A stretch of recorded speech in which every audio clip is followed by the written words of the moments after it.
হেরেই কি জার্সি বদলের পথে তৃণমূলের প্রাক্তন বিধায়ক খোকন দাস? বর্ধমান দক্ষিণের প্রাক্তন বিধায়ক খোকন দাস ফোনে বলছেন তিনি এখন নাকি বিজেপির নেতা। ঠিকাদার টাকা চাওয়ায় তার বিরুদ্ধে এফআইআর এর হুমকিও দেন খোকন দাস। যদিও ফোনের অডিও ভাইরাল হতেই উল্টো সুর খোকনের গলায়। হ্যালো, এই লোককে উল্টো পাল্টা বলে ঠেট দিচ্ছিস। আমি কাউকে ঠেট দিই না এখনই দাদা। তোর নামে কিন্তু আমি বড়বাবুকে দিয়ে এফআইআর করিয়ে দেবো। আমি আমি বাড়িতেই কাউকে আছি কিন্তু। তোকে কি আমাদের ঠকানো আমাদের ইচ্ছা নাকি?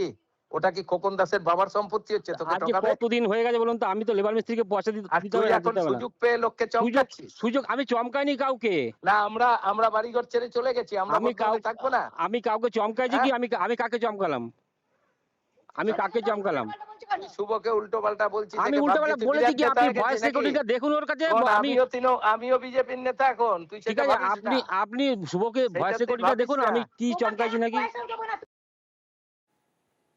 কোথায় ফালতু এসব কথা, আমি এসব জানি না। কোথায় কি আমাদের ট্রাস্টে আমরা বিভিন্নভাবে সময় কাজ করেছি। কোনো একটা রাজমিস্ত্রি এতদিন কিছু বলে নাই, এখন বলে যে আমরা এখানে টাকা পাই। তা আমি বললাম সেটা কি বিজেপি জেতার পর টাকার কথা মনে হলো? এতদিন তোমার মনে হয় না? হিসাব না করলে আমরা কি করে বুঝবো? এত বড় ট্রাস্টে আমি বলেছি যে তাহলে পুলিশকে জানাচ্ছি। তুমি হুমকি দিচ্ছ এখন ক্যান্ডিডেটের সামনে, তুমি ট্রাস্টের নামে আমাদের বদনাম করে বেড়াচ্ছ, এই ব্যাপার। না, অডিও দেখা যাচ্ছে আপনি বলছেন যে ওটা আমি তো বিজেপির নেতা। এটা আমি জানি না এটা কি বলেছি। এটা আমি বলতে পারি না। বিজেপির নেতা, আমি বিজেপির নেতা বলবো? সতর্ক হয়ে যান এবং সাধারণ মানুষের কাছে ক্ষমা চান। এবং পাশাপাশি প্রশাসনকে অনুরোধ করব যে সমস্ত তৃণমূল নেতা সাধারণ মানুষকে ভয় দেখাচ্ছেন, বিভিন্ন ক্ষেত্রে বলছেন যে তারাই নাকি আগামী দিনে ভারতীয় জনতা পার্টি অর্থাৎ বিজেপির নেতৃত্বের জায়গায় পৌঁছাবেন, এই মানসিকতা যারা পোষণ করছেন মনে মনে, তাদেরকেও বলছি সতর্ক হয়ে যান, তাহলে আগামী দিনে আপনাদের বিপদ কিন্তু ঘনীভূত। রাজ্যের নতুন সরকার কাজ শুরু করতেই মহা বিপদে পড়েছেন অযোগ্য শিক্ষকরা। অযোগ্য শিক্ষকদের কাছ থেকে এবার শুরু হলো বেতন ফেরত নেওয়ার প্রক্রিয়া। অযোগ্য শিক্ষকদের বেতন ফেরতের নির্দেশ আগেই দিয়েছিল দেশের সর্বোচ্চ আদালত। তবে বিজ্ঞপ্তি জারি করলো বেতন ফেরত দেওয়ার প্রক্রিয়া শুরুই করতে পারেনি তৎকালীন তৃণমূল সরকার। তবে বাংলায় পালা বদলের পরে এবার দাগিদের কাছ থেকে বেতন ফেরতের প্রক্রিয়া শুরু করলো বিজেপি সরকার। জেলা শাসকদের কাছে এই বিষয়ে রিপোর্ট চাইল শিক্ষা দফতর। দ্রুত টাকা ফেরত দিয়ে জেলা শাসকদের কমপ্লায়েন্স রিপোর্ট পাঠানোর নির্দেশ দেওয়া হয়েছে। ইতিমধ্যেই জেলা শাসকদের কাছে পৌঁছে গেছে শিক্ষা দফতরের সেই চিঠি।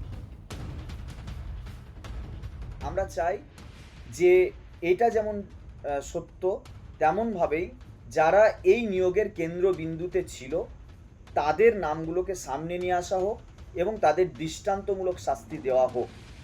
কিন্তু এরই মাঝখানে যারা আনটেন্টেড টিচার এবং নন টিচিং স্টাফ, তাদের অবস্থা যথেষ্টই সংকটজনক অবস্থাতেই রয়ে গিয়েছে।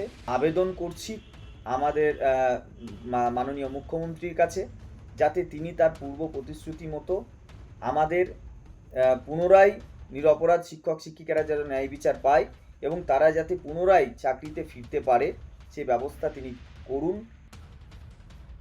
সুপ্রিম কোর্ট বলেছেন এবং যুক্তি দেখে ঘেঁটে সবকিছু করেই বলেছেন যারা টেন্টেড, যারা অযোগ্য, তাদেরকে সরকারি ট্যাক্সের পয়সায় বেতন এতদিন দেওয়া হয়েছিল কেন, সেই প্রশ্নের উত্তর চাই।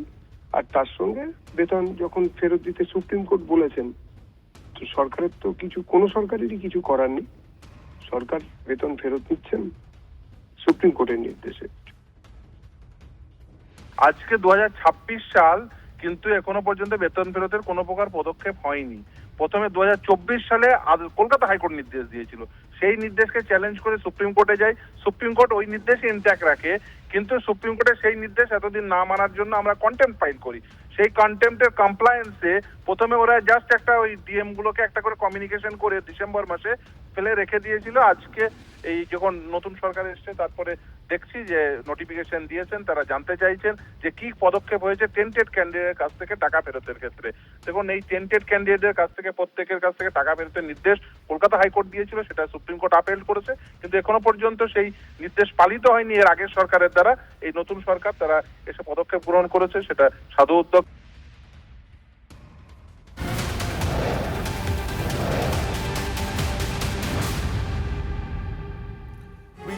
কাছ থেকে অযোগ্য শিক্ষকদের থেকে টাকা আদায় শুরু। আদালতের নির্দেশ কার্যকর করতে জেলায় জেলায় নির্দেশিকা রাজ্যে 5,250 জন অযোগ্যকে প্রত্যেককে ফেরাতে হবে প্রায় 25 লক্ষ টাকা। বেঙ্গল পাবলিক ডিমান্ড রিকভারি আইনে টাকা আদায় করবেন জেলা শাসকরা। 12% সুদ সহ বেতন ফেরাতে হবে অযোগ্যদের। টাকা না ফেরালে জামিন অযোগ্য ধারায় মামলা রুজুর নির্দেশ।